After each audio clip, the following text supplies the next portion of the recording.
Hello प्यारे बच्चों, good morning. आपका स्वागत है हमारी नई वीडियो में। आज का चैप्टर जो है 6th क्लास का, नए प्रश्न नए विचार। और साथ में आपको हैप्पी टीचर डे, क्योंकि आज टीचर डे है। तो और हमारे पास टॉपिक भी ऐसा है जो ज्ञान की ही बातें, ज्ञान से शुरू और भगवान तक पहुंच के उनके बारे में। प्यारे बच्चों, ये जो चैप्टर है ये एक ऐसे व्यक्तित्व के बारे में है जिन्होंने ज्ञान प्राप्त करते करते भगवान तक का दर्जा प्राप्त कर लिया। करीब 2500 वर्ष पूर्व 2500 वर्ष पूर्व की बात है। एक गौतम बुद्ध नाम का व्यक्ति क्षत्रिय वंश में जो पैदा हुआ था और उनके कुल का नाम शाक्यगण था। वो धर्म की खोज में, सत्य की खोज में वो घर से निकल जाता है। युवावस्था में ही अपने घर का त्याग कर देता है। जो आम जीवन होता है उसको त्याग देता है और निकल जाता है सत्य की खोज में। उस समय की स्थिति ऐसी थी कि बहुत से शक्तिशाली राजाओं का उदय हुआ, नए नए नगरों का निर्माण लगा होने, नए नए नगर उभर कर आए, नए नए जनजीवन नए तरीके से चला, काफी बदलाव जनजीवन में आए। उस अवस्था में ये व्यक्ति सब कुछ त्याग करके इस खोज में निकल गया कि आखिर सत्य क्या है, धर्म क्या है, इस जीवन का तात्पर्य क्या है, इसकी खोज में वो निकल गया। अब लगभग जो बौद्ध धर्म के संस्थापक भगवान गौतम बुद्ध जिनका नाम था, वो घर से जब निकले तो वो लोगों के बीच में भ्रमण करते हुए, घूमते फिरते और ज्ञान की खोज करने में लग गए। उन्होंने 10-12 वर्षों तक तपस्या की। बौद्ध गया में एक पीपल का पेड़ है कहते हैं, वहां पे वो रहे और वहां पर उन्होंने तपस्या की। और जब उन्होंने ज्ञान की प्राप्ति कर ली तो वहीं पर बोध गया में जब उन्होंने ज्ञान की प्राप्ति, वहां से घूमते फिरते लोगों के बीच में वो चले गए और कहाँ पहुंचे? सारनाथ। कहते हैं उन्होंने अपना पहला जो उपदेश था वो कहाँ दिया था? सारनाथ में। ये महात्मा बुद्ध जी हैं जो अपना पहला उपदेश कहाँ दिया था? सारनाथ में। इसके बाद वो रुके नहीं, जहां दिल करता विचरते रहते, घूमते फिरते, जहां लोगों को ज्ञान बांटते, ज्ञान इकट्ठा करते। और कहते हैं अंतिम उपदेश उन्होंने कहाँ दिया था? कुशीनारा में। उसके बाद उनकी मृत्यु हो गई थी और उस जगह को आज भी संभाल के रखा गया है, क्योंकि उनके स्तूप बनाया था जहां पे इन्होंने क्या किया था? अपना अंतिम उपदेश दिया था। तो उनके जीवन से उन्होंने जो सीखा उसके आधार पर उन्होंने कुछ शिक्षाएं, कुछ उपदेश तैयार किए ताकि लोगों तक वो बात पहुंचाई जा सके जो वो सोचते हैं। अब उनकी शिक्षाएं क्या थी, हम इनके बारे में बात करेंगे। महात्मा बुद्ध कहते थे कि जो जीवन में हमारे दुख हैं, जो कष्ट हैं, उनका कारण क्या है? इच्छाएं हैं। हम चाहते हैं कि हर चीज को पालें, ये कर लें, वो भी आ जाए, वो भी मिल जाए। ऐसा करके जब हमारे विचार आते हैं तो क्या होता है? इससे कष्ट होते हैं क्योंकि हमें मिलता नहीं है। अब जैसे आज के समय में बच्चों को मोबाइल चाहिए तो नहीं मिलता, तो उससे क्या होता है? वैसे उनको उसकी जरूरत नहीं है, लेकिन उनके दिल में, उनके दिमाग में इच्छा है कि मुझे ये प्राप्त करना है। तो भगवान बुद्ध ये कहते हैं कि जब हमारे मन में इच्छाएं और लालसाएं होती हैं तो क्या होता है? इससे कष्ट पैदा होते हैं क्योंकि हमारी वो पूरी नहीं होती। तो उसके बाद वो कहते थे कि जैसे हमारी एक इच्छा पूरी हो गई, मान लो हमें मोबाइल भी मिल गया, सब मिल गया, तो हमारे दिल में आएगा कि इसके आगे और हम क्या लें?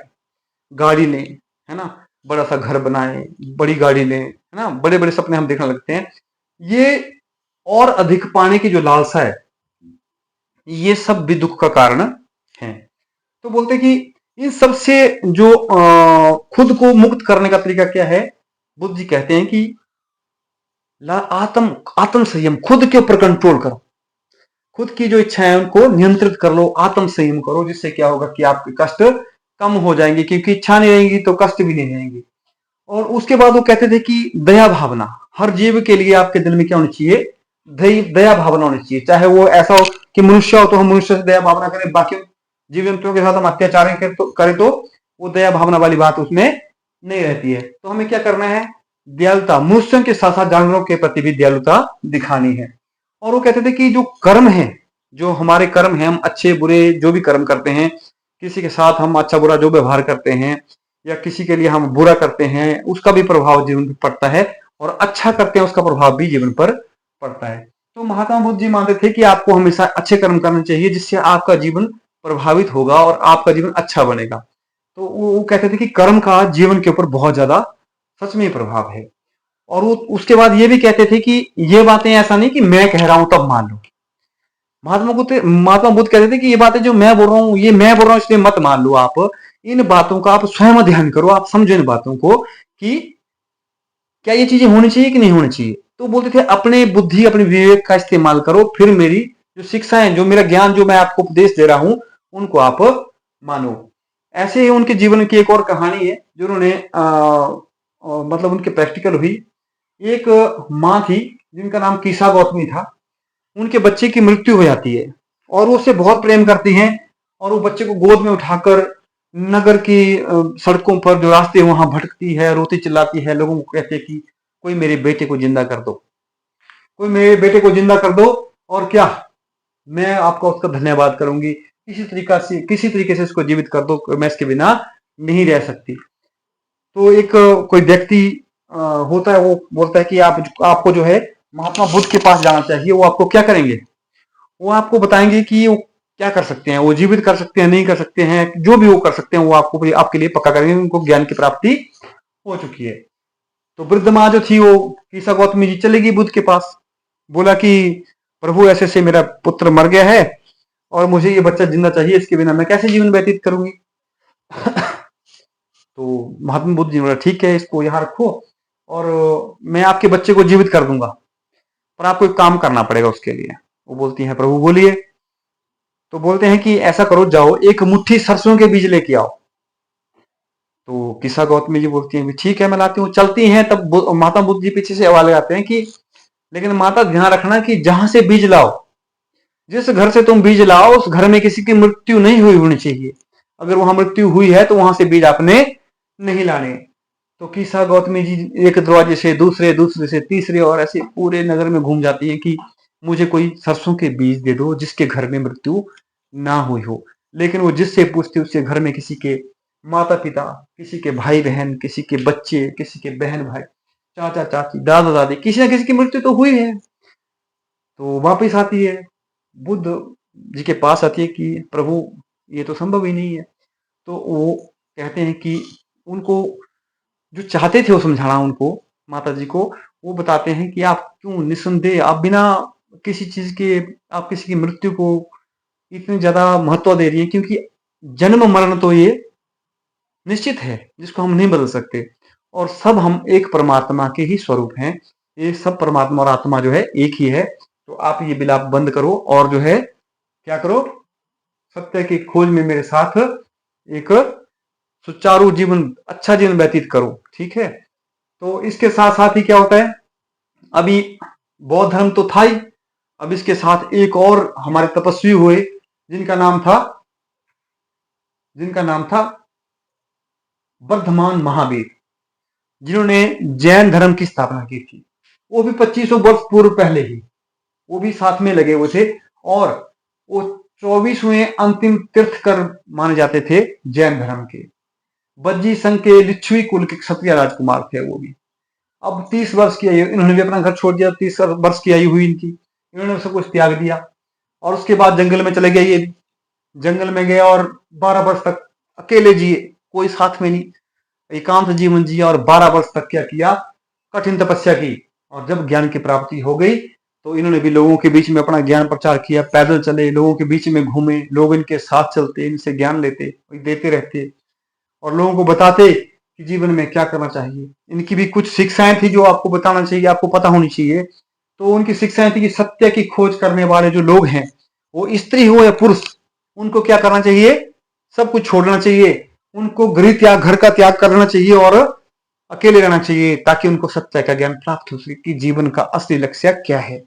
दूसरा था कि वो अहिंसा, किसी भी जीव की हत्या ना करें, वो चाहे कुछ भी हो, छोटे से छोटा और बड़े से बड़ा, और बिल्कुल बिल्कुल किसी के साथ किसी को परेशान नहीं करना है, क्योंकि सबको क्या है, जीवन प्यारा होता है इसलिए। और तीसरा, किसी भी जीव को कष्ट नहीं पहुंचाना है, इसी के साथ अहिंसा तो है, किसी को मारना तो है नहीं, पर कष्ट भी नहीं पहुंचाना है। जैन धर्म के अनुसार किसी को कष्ट पहुंचाना भी क्या है, वो पाप मानते हैं।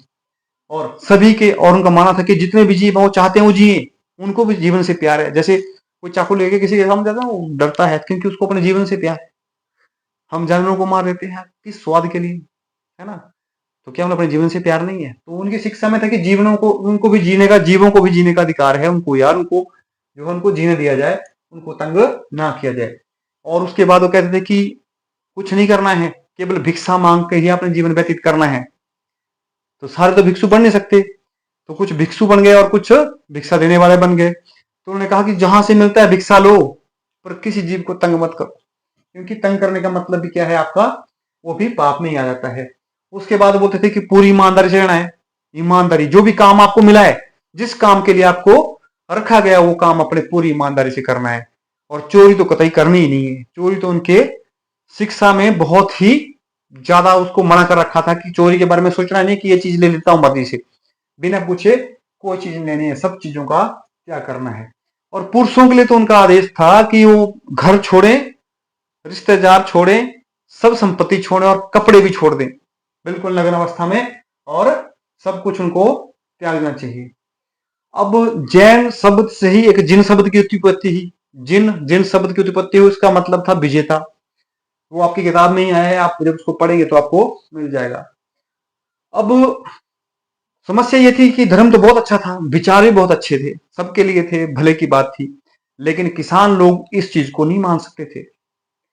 किसानों ने कहा जी हम तो नहीं कर सकते, हम आपका धर्म मानेंगे तो हम खेती कैसे करेंगे, क्योंकि खेती करती बार क्या होता है, बहुत से कीड़े मकोड़े, कहीं कुछ आपको पता ही है, जब फसल का काम करते हैं तो नुकसान होता है फसल को। तो कहते हैं कि हम तो नहीं कर सकते, तो किसान इस धर्म को बेचारे अपना नहीं सके। उसके बाद जो नियम थे इसके बहुत सख्त थे, कपड़े नहीं पहने, सर्दी है गर्मी है जिस भी हालात में आप चल रहे हैं, आपको कपड़े नहीं पहनने हैं, नियम सख्त हैं, कुछ नहीं करना है आंसर से, अपने किसी को छेड़ना तक नहीं है। फिर भी काफी लोगों ने क्या इस धर्म को अपना लिया। कुछ लोग भिक्षु और भिक्षुणी बन गए, क्योंकि पुरुष और स्त्री सब इसमें शामिल हो सकते थे। और कुछ लोगों ने क्या किया कि उनको दान देना शुरू कर दिया कि लो भाई, हम आपको खाना खिला देते हैं, आपको अनाज दे देते हैं, आपको जो चाहिए वो हम दे देते हैं, आप अपना काम करो। अब इसको अपनाने वाले बंदे ज्यादा क्या थे, व्यापारी, जिनको ज्यादा काम नहीं करना होता था, जिनको सामान लाया बेचा, क्योंकि उनको नुकसान नहीं किसी का करना था, तो व्यापारियों ने इसमें बड़ा बड़ा भाग लिया उसने। और ये धर्म जो था वो उत्तर भारत से गुजरात, तमिलनाडु, कर्नाटक सब बहुत लोग बहुत जगह घूमे ये लोग। धर्म का प्रचार होता कि जहां जहां जाते शिक्षा देते, ज्ञान देते, तो लोग उनसे जुड़ते। तो जैन धर्म भी काफी अपने इसमें तो फैला फैला, लेकिन बाहर भी कई जगह फैल गया। अब इसका बड़ी बात थी, शिक्षा जो थी वो ज्यादातर मौखिक थी, ये इनका कुछ लिखित में नहीं था कि ये शिक्षा है हमारी। लेकिन करीब 1500 ईस्वी पूर्व जो था, वो बल्लभी नामक स्थान पर इनके जो भिक्षु थे, इनके जो शिष्य थे, उन्होंने इस शिक्षा को आके लिखना शुरू कर दिया। अब उसके बाद है कि उसके बाद आया उपनिषद। उपनिषद जो थे, उस समय उपनिषदों की भी उत्पत्ति हुई। उपनिषदों में क्या था कि मृत्यु के बाद जो जीवन है वो कैसा है उसके बारे में अध्ययन करना।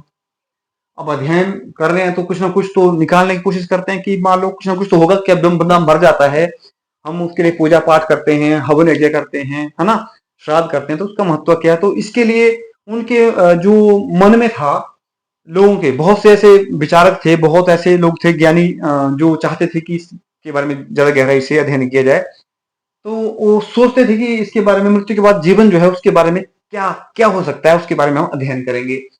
तो वो मानते थे कि कुछ तो ऐसा है कि जब हम मर जाते हैं तो कुछ बच जाता है, उसके बाद भी कुछ धरती पर बच जाता है, जिसके बारे में अध्ययन करना बहुत जरूरी है।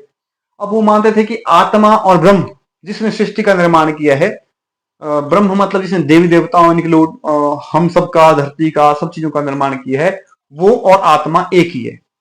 अब वो मानते थे, अब आत्मा और ब्रह्म को एक मानते थे, तो हम नेचुरली भगवान का अंश हो गए, तो इस चीज को मानते थे।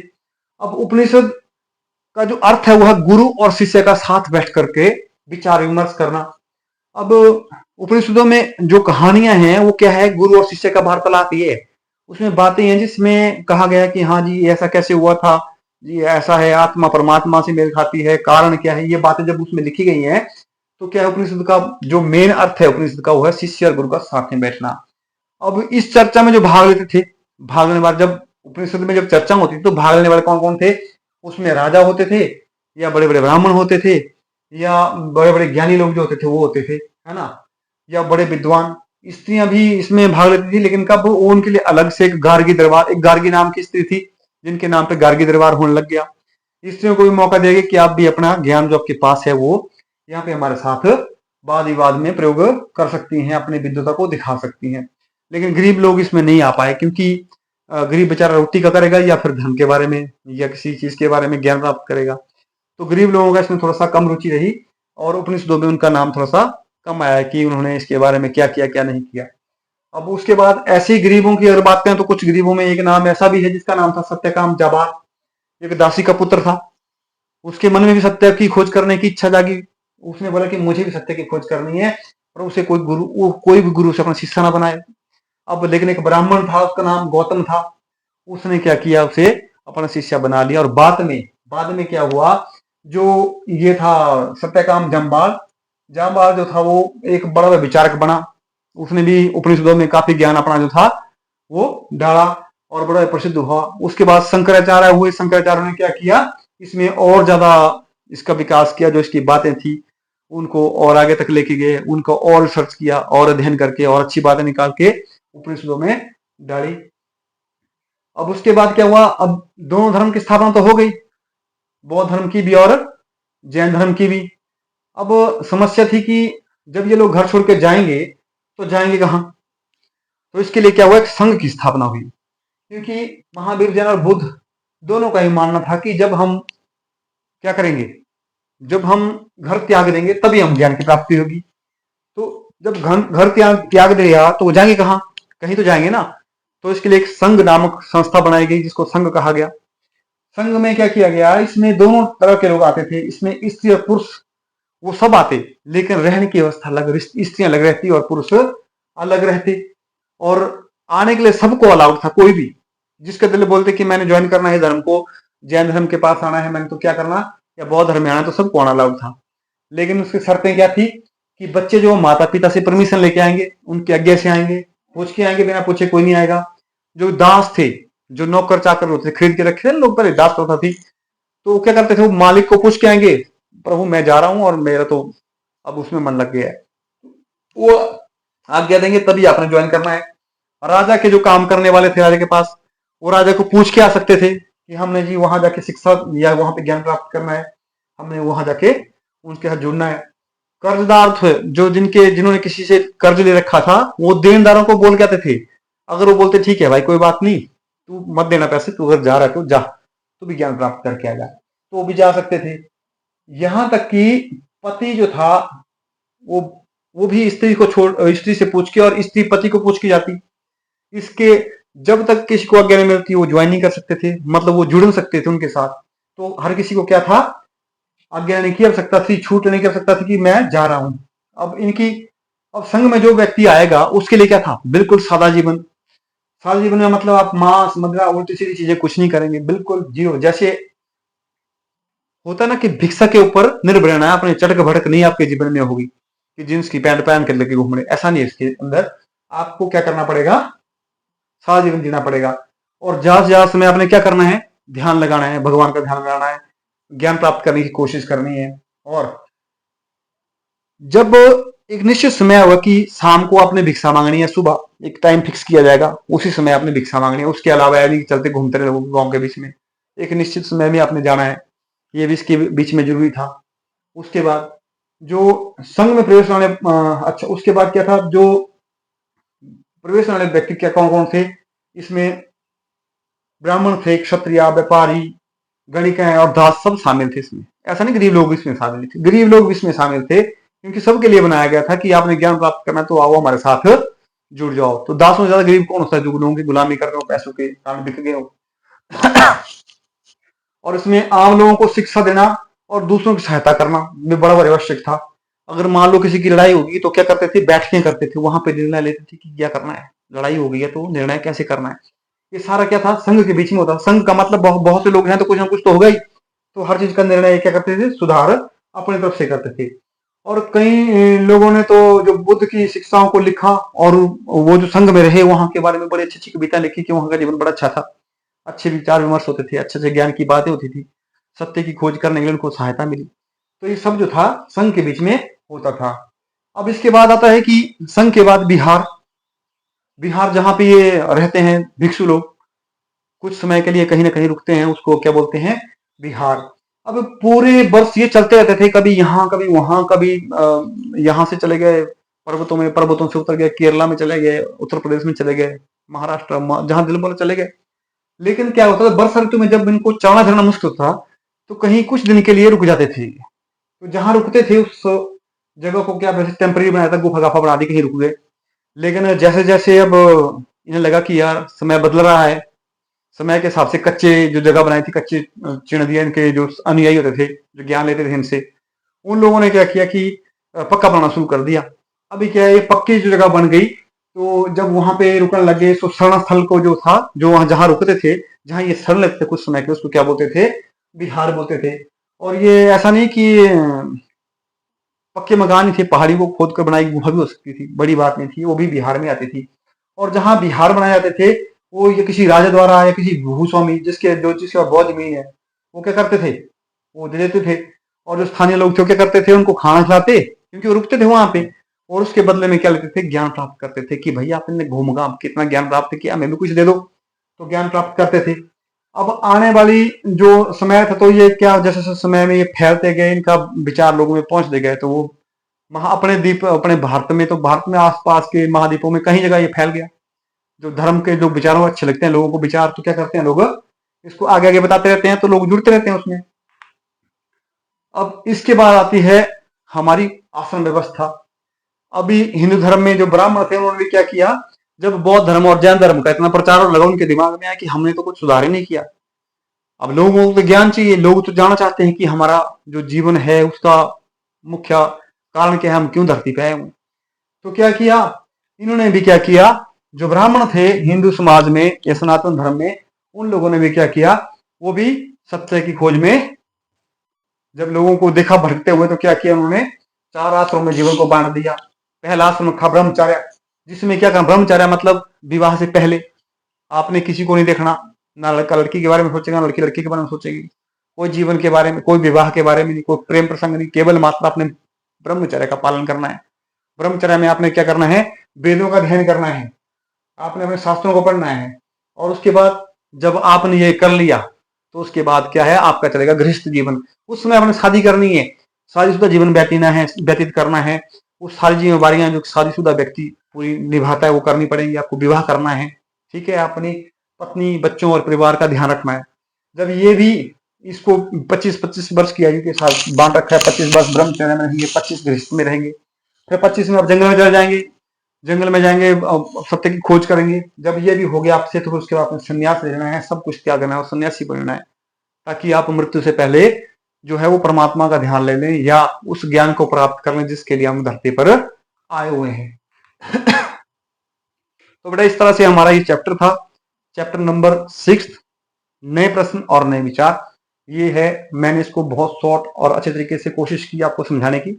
मुझे लगता है शायद आपको समझ आएगा। अगर इसमें भी कोई प्रश्न बच गया है, कुछ समझ ना आया है, तो प्लीज आप मुझे कमेंट करें, आप मुझे मैसेज करें, जिससे मैं इसको और सुधार लूं और अच्छे से बढ़िया बना लूं। तो पर लेकिन एक रिक्वेस्ट है कि वीडियो पे आप लाइक पक्का करेंगे और शेयर करना है किसी को तो वो भी कर सकते हैं, क्योंकि शेयर करने से लोगों के और विचार आएंगे, लोग और कहेंगे कि ऐसे नहीं, ऐसे होना चाहिए था, या ये चीज आपने नहीं कही, या ये चीज डालनी चाहिए थी, या इसके बारे में और भी विचार थे, ये आपको करने चाहिए। तो प्लीज शेयर, सब्सक्राइब और लाइक, ये इंपॉर्टेंट है, क्योंकि इससे क्या मुझे मोटिवेशन मिलेगा कि लोगों का इंटरेस्ट है जो मैं पढ़ा रहा हूँ। तो थैंक यू वेरी मच, मिलते हैं नेक्स्ट वीडियो में, धन्यवाद।